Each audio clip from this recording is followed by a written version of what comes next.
Okay, we're going to pick back up and we're going to continue in our reading in Luke 15.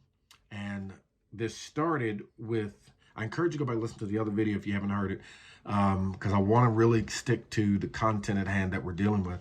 But this starts with tax collectors and sinners drawing near to hear him. And then the Pharisees got worried, like, hey, look at all these other people coming around to hear him. And then Jesus is welcoming them, and they're judging Jesus because Jesus is welcoming these people that they have outcast, they have cast out. And then Jesus begins to teach them in parables. He begins to tell them something. And remember, a parable is a thematic way of driving home a truth to something else. Okay? So when when you're reading a parable, you cannot take the metaphors literally. If you take the metaphors in a parable literal, you will miss it and it will kill you.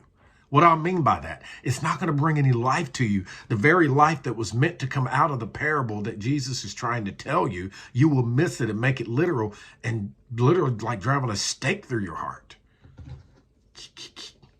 All right, let me keep reading. We ended with in verse 7, and so we're going to pick back up. So here we go. In verse 8. Luke chapter 15, verse 8. And I'm reading from the New Testament by David Bentley Hart. So here we go. Or what woman possessing 10 drachmas, if she loses 1 drachma? There it is. 10 loses 1. Does not light a lamp and sweep the house and seek diligently till she finds it. And finding it, she calls her friends and neighbors together, saying, rejoice with me, because I found the drachma that I lost. Thus I tell you, there is joy in the presence of God's angels over one sinner changing his heart. In other words, repenting. Change the way you see God.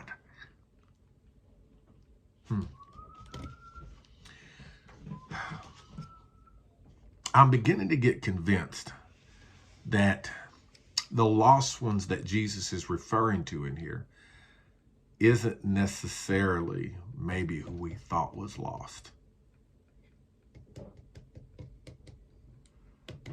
See, check this out. When you're lost because you can't find your way. When you have found your way, you're not lost anymore. Jesus said, I am the way, the truth, and the life. So if Jesus is the way and you're lost, meaning that, drop my pen. If Jesus is the way and he's talking about people that are lost, who are the ones in the sitting where he's at that don't even recognize who he is?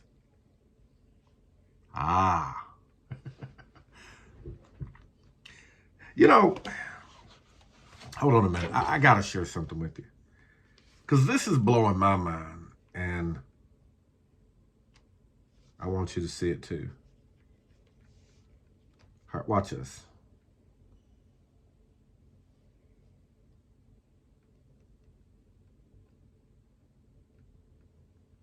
All right, give me a minute here. I've got to use Google.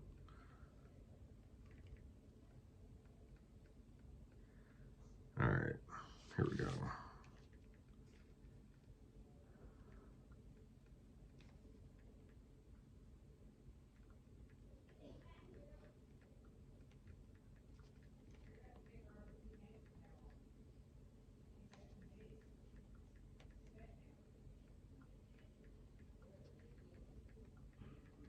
Give me a minute.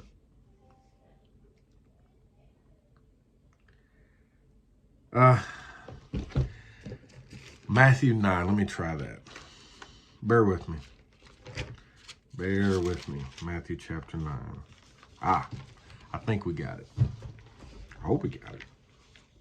I hope we got it.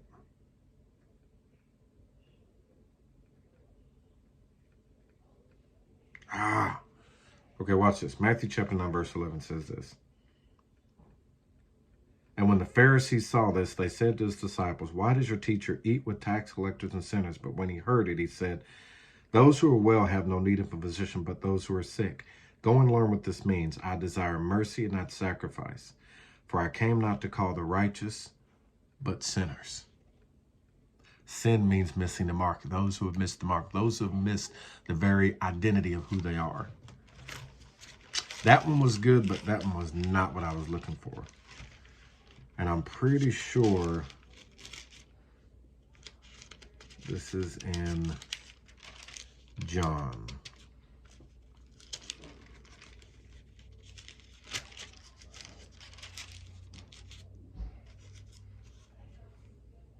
All right. Tell you what, I'm going to find this. I'm just not going to find it right now. Because it's a place where Jesus says to the Pharisees that he was talking about John. And in the middle of it, it was something to the effect that they had missed who John was and they were now missing who Jesus was. The lost ones in the story that Jesus is referencing, I believe, is not talking about the sinners and tax collectors. They were coming to him and they saw him for who he was. But the ones who were missing it was the Pharisees. So we are going to pick back up on this tomorrow, and have a great day, and you're loved.